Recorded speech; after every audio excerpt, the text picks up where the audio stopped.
দাঁড়াও দাঁড়াও দাঁড়াও, এই মানুষটা জাদু দিয়ে নকুল মিঠা করে দেয়, আমি দেখেছি। দাঁড়াও, আমি আজকে এমন এক রাস্তা দিয়ে যাচ্ছিলাম, এমন একজন লোককে দেখলাম যেটা নাকি দেখেন কি করে দেন নখ মিঠা করে দেয়। তো আপনাদেরকে দেখিয়ে দিচ্ছি সে বাড়িটা, সে লোকটাকে বাড়ি জিজ্ঞাসা করবো, ঠিকানা সবকিছু জিজ্ঞাসা করবো আমি। রাখেন, অল্প রাখো। তা আপনার বাড়ি কোথায়? আমার বাড়ি ধুপড়ি বাবা। ধুবড়ি। এখানে কি করতে এসেছেন? এখানে তোমার কাছে এই যে কিছু সহায়ের জন্য আছে বা এই যে খামো কি শক্তি নাই বা। তো আমি শুনলাম আপনি নাকি নখ মিঠা করে দেন, কিরকম সিস্টেম? ওটা দোয়া করা লাগবে, আল্লাহ দিবে মিঠা করে, আমার ক্ষমতা নাই। তো দেখেন গাইস, আমার হাতটা মিঠা করে দিবে এখন। তোর নাম কি? বাপ্পি রহমান।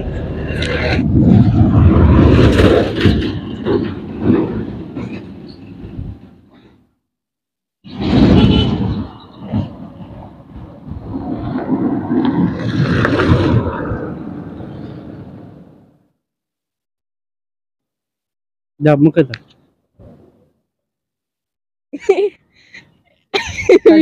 হ্যাঁ, দোয়া করবা যে আমি দোয়া দিছি, মিটে দেই নাই।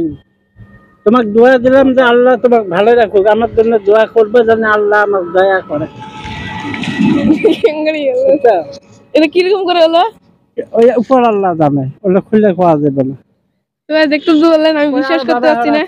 কাই আছে এটা বিশ্বাসই করতে পারছি না। আমি দেখি ওই বাবুকে দিতে এক পনেরো চ্যানেল দিয়ে দেবেন।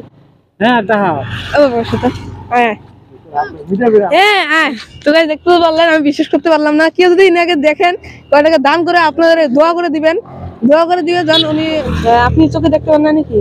হ্যাঁ না বা, হঠাৎ রমজান মাসে 2 রোজা করে 3 রোজা রাখছি, ওই চোখে কাবু হয়া মাথায় টিউমার হয়ে 2 চোখ নষ্ট হয়ে গেছে। শুনতে পারলেন, মাথায় ট্রিটমেন্ট করবো সেই শক্তি নাই। শুনতে তো পারলেন, ট্রিটমেন্ট করে সেই শক্তি নাই। আপনি যদি কেউ রাস্তাতে দেখেন, 10-5 টাকা দান করবেন, দান করে এনাকে দোয়া করে দেবেন যেন ইনি অতি শীঘ্র সুস্থ হতে পারে। তো দেখতে পারলেন, আপনারা আশা করি আপনারা ভিডিওটা দেখতে পারলেন। আপনারা ভিডিওটা বেশি বেশি করে শেয়ার করে দিবেন, রাস্তাঘাটে দেখলে যখন সাহায্য করে আর কি, সাহায্য করে। তো ভালো থাকেন, সুস্থ করে, দেখা হচ্ছে নেক্সট পার্টে।